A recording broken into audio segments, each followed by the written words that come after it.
Hi everyone, I hope you're doing well. I've been asked a few questions about my master swatch chart, so I thought I would take just a few minutes and explain how I made it, why I love it, and how it helps me color almost every day. And then I thought it would be fun to show you how I use it by following a color along, but using the chart to convert her colors into totally different pencil brands and see how close I can get my finished product to hers without using any of the same pencils. So that should be fun. I hope it works. So let's get started.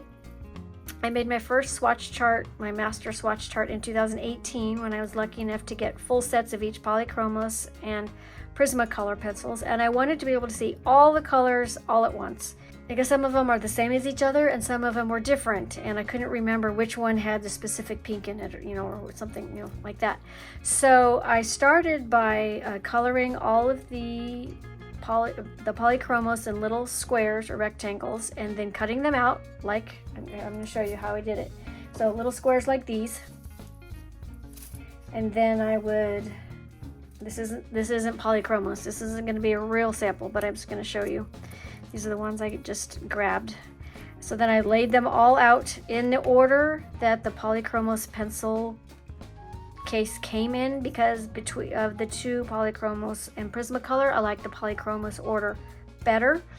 I can't remember why, but at the time then just what I like. So I laid them all out in that order, and then I colored the same type of little squares with Prismacolors. And then I compared them to see if I could find a match. And for the ones that were pretty close, I would just lay the Prismacolors in the next column next to it, and I would do that with every single Prismacolor.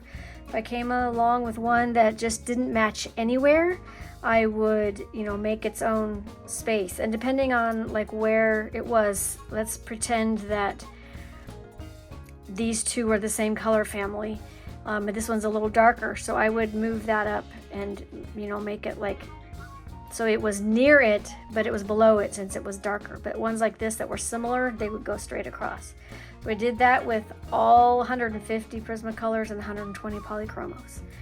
And then I took a picture of those little pieces of paper in case they blew away, because I would be really sad if I lost all that work and had to start over. So I took a picture. And then I colored those colors in a grid on a piece of paper that I had printed. These grids I made myself just because I like small squares. I don't need a big sample to know what color it is, and I wanted as many as possible to be able to view all at once. So I ended up with probably something very similar to this, but 3 columns on each page. So I probably got almost all of them in one spread, maybe 2, I can't remember. I lived with that for a really long time. Most of them were real close. It was easy enough to match those 2 colors. And then as I added new pencil sets, I would do the same thing. Not every single time, because it was a big process, and I just sometimes just wasn't ready for it. So I would just live with those just not being swatched. I would make a sheet of its own, I can't remember what my third set was, but I made a swatch chart of all those pencils just by itself, and I would just kind of compare it. But once I got, I think maybe 2 or 3 more, I can't remember, maybe I did 1 and then 2, I'm not sure. But slowly but surely, as I added all my pencils, I would go through that same process. So with my next set, I'd come along here and see where it matched, and just did the same thing. See, it's darker than that, it's probably in there somewhere, or it could be in the rusts in the other section, I'm not sure. But I would do the same thing every time. And then eventually I had 8 sets. I just added my 8th set a couple months ago, and at that time I decided I was going to take as much time as it took to get everything in the right place, because I had noticed sometimes when I got to maybe 4 sets, I'd get the 3 columns done, and then I'd work on the 4th one, and something wasn't right, and it didn't quite match like I thought it did from the little squares. But It was a lot of work to redo though, so sometimes I just lived with it, and I would just know when I looked at it something wasn't quite right. But this one, like, this is going to be the last time I ever do it. I'm committing to not buying any more sets of pencils, so it took a long time, and I think I got it probably 95% there. But even now, you'll see as we go through that there are some that still aren't right. And I'll just have to live with it for now because I'm not willing to go through it again. But this is my swatch chart, and I love it so much because I can see so many colors all at once, and I don't need like I said, I think I said this before, but I don't need a big space. I just need to know, more or less what a pencil looks like. So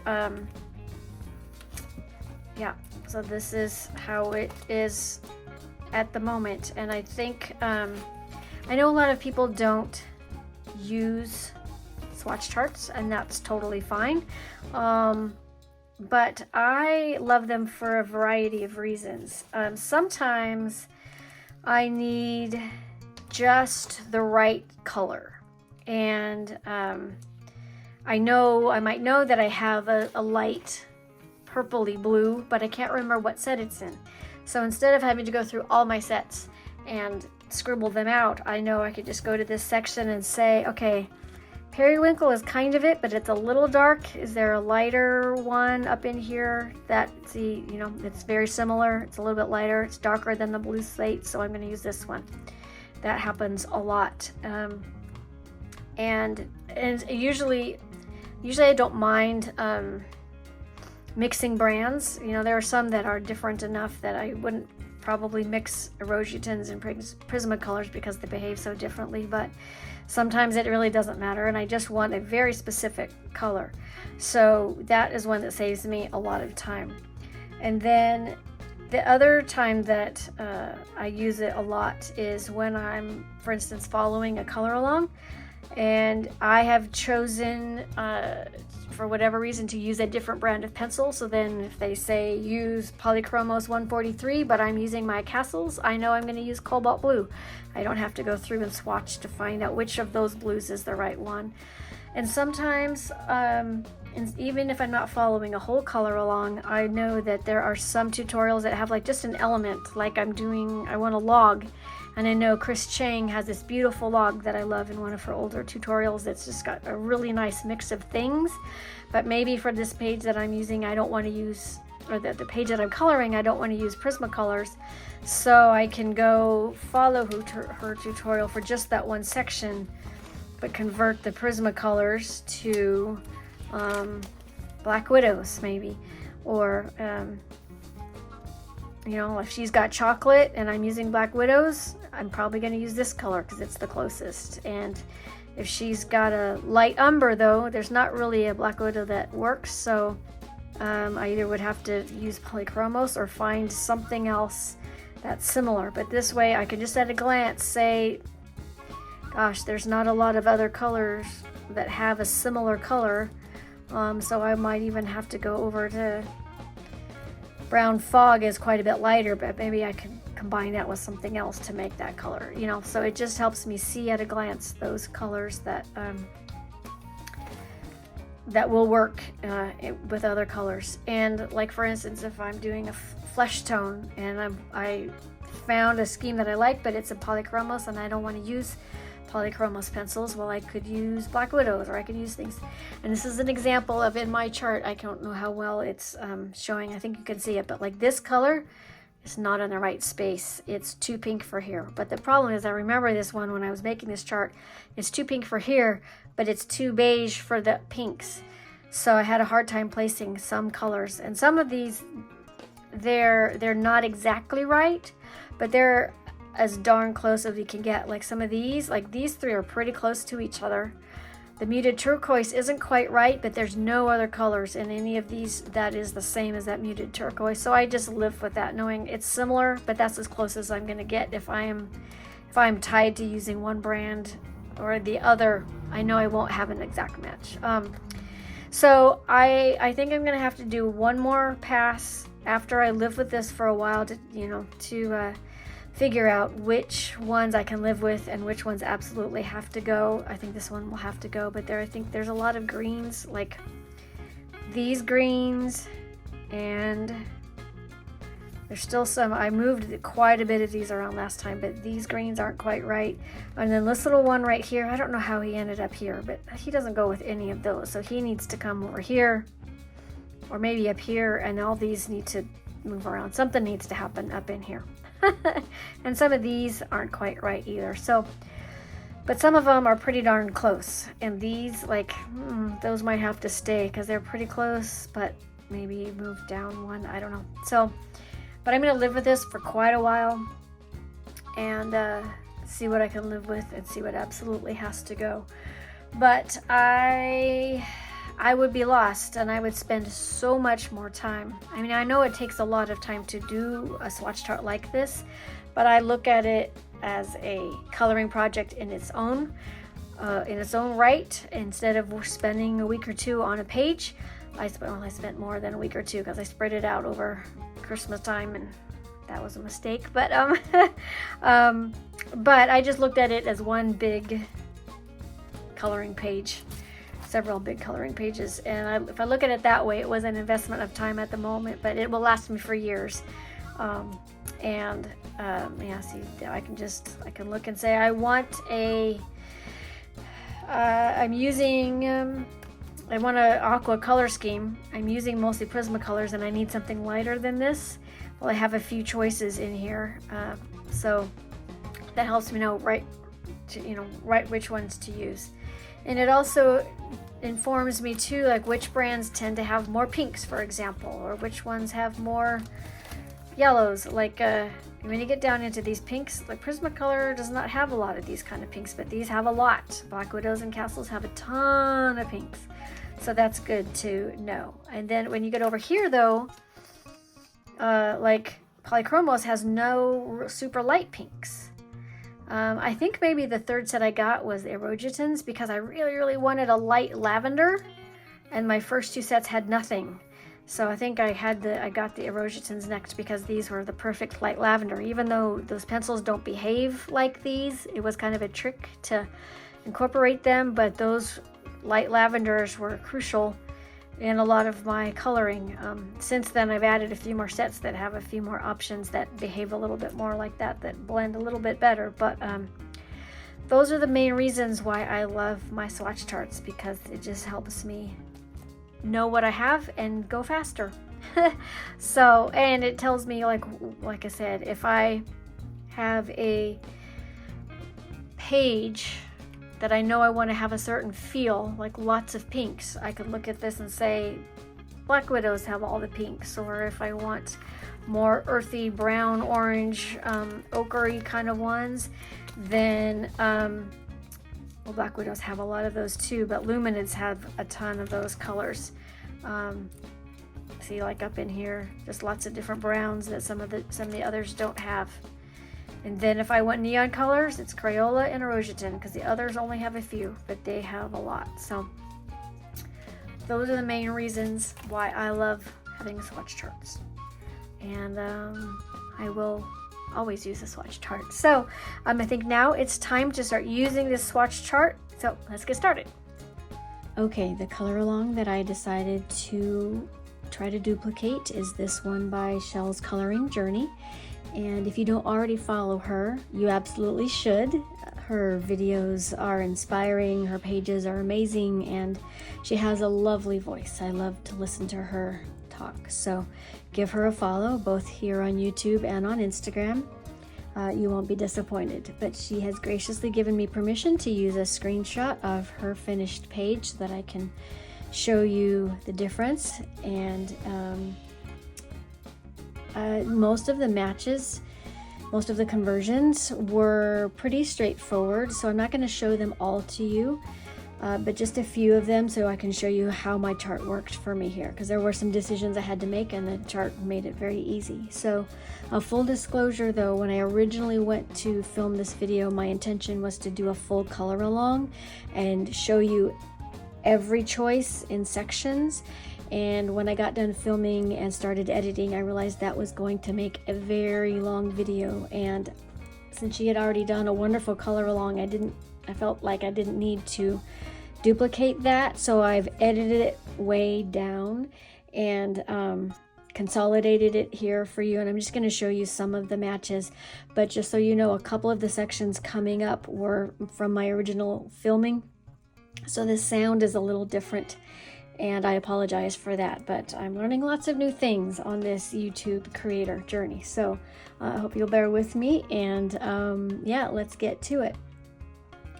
I think it turned out pretty close, so overall I'm very happy with it.